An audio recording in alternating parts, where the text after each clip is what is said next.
Hey, it's Chip, Soft Wash Solutions, Clinton, Indiana. This is another part to my video. This one I'm just going to kind of show how I've got the inside set up.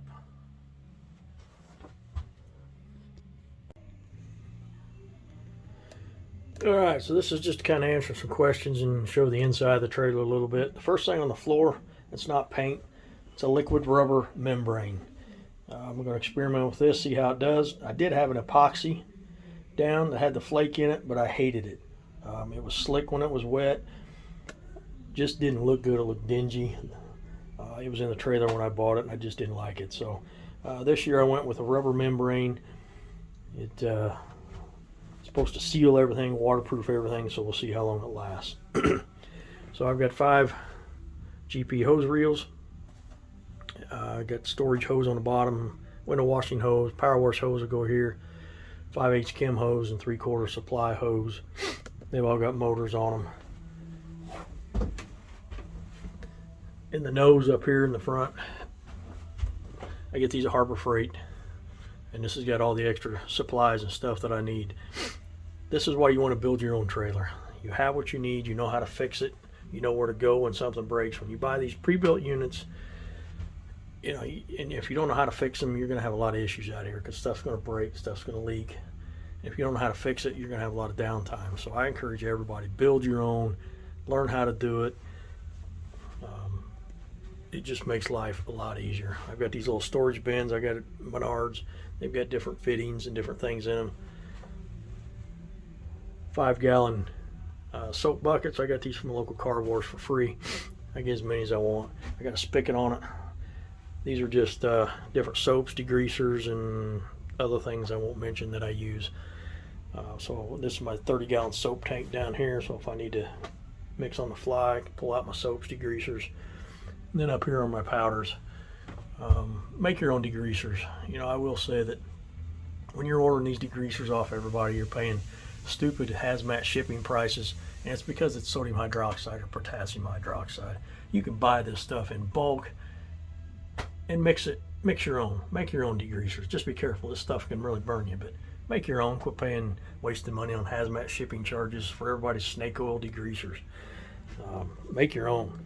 Learn how to do this stuff yourself, and you know your profits will go up, and you'll just be better because you know how to do it yourself. This is my proportioner, and again, I build things different. I don't build everything status quo like everybody builds the same thing. I like the Pentaires. I've had the expensive GF valves, didn't like it. I like the Pentair valves. I did put unions on mine. Sometimes you need to tighten a fitting or tighten something, you get everything out of a line. So I put a union on here, that way I can break it loose, tighten it, and then straighten everything back up. I put the bend on the pipes, that way it takes the tension off of them when you're connecting the hoses. To me, it just works better than just your typical like everybody builds and you get your hose coming in the top. I like this better. It works better. And again, the pump, we covered that on the wiring. This is my sediment filter. My main water feed comes in, it goes through this before it hits anything. I do a lot of jobs with wells, so this takes out a lot of sand and sediment. Then it goes into my bulk tank, and then on each machine in the back, I've got Y strainers on each one, so make sure you protect them.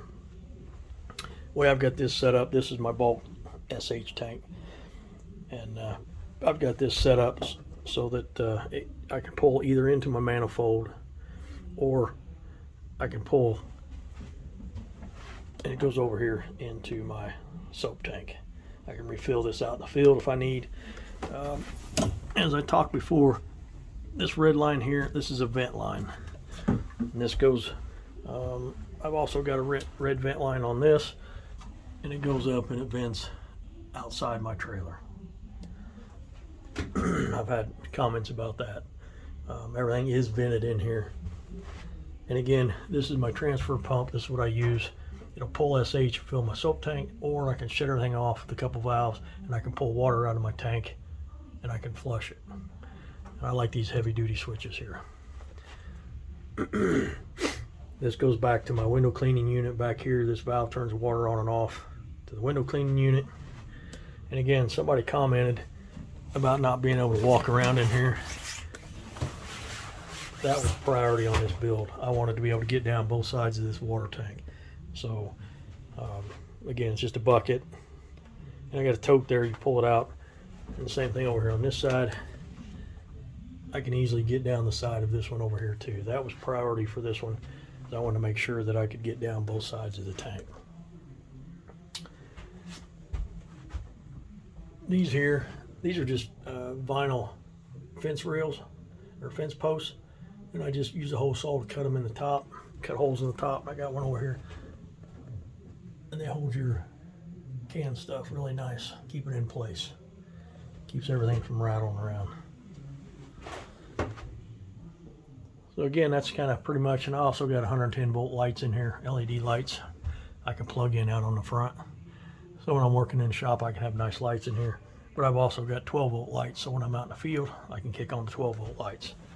And everything runs out of my batteries up there in the front. So, and that's kind of pretty much it. Everything is built. If something breaks, I know exactly where to go, exactly how to fix it. I encourage everybody to do same thing. I got two machines in the back. I got a typical 8 gallon on the other side, and then I've got this one. This is a 5.5, and I put a 5.5 pump on a GX390, and that is the perfect machine. It is the perfect pressure for doing house wash, residential house wash. To me, the 8 gallon is a little bit much, a little bit too much pressure. I like this one. It's perfect. It's a dog for cleaning concrete, so I'll switch it over to the 8 when I'm doing concrete or commercial or something, but I do like this one for residential. It's out perfect, and you don't have to worry about fighting water issues like you do with the 8. So if you have any comments or questions, just make a comment below, and I'll try to get back with you when I can. Thanks.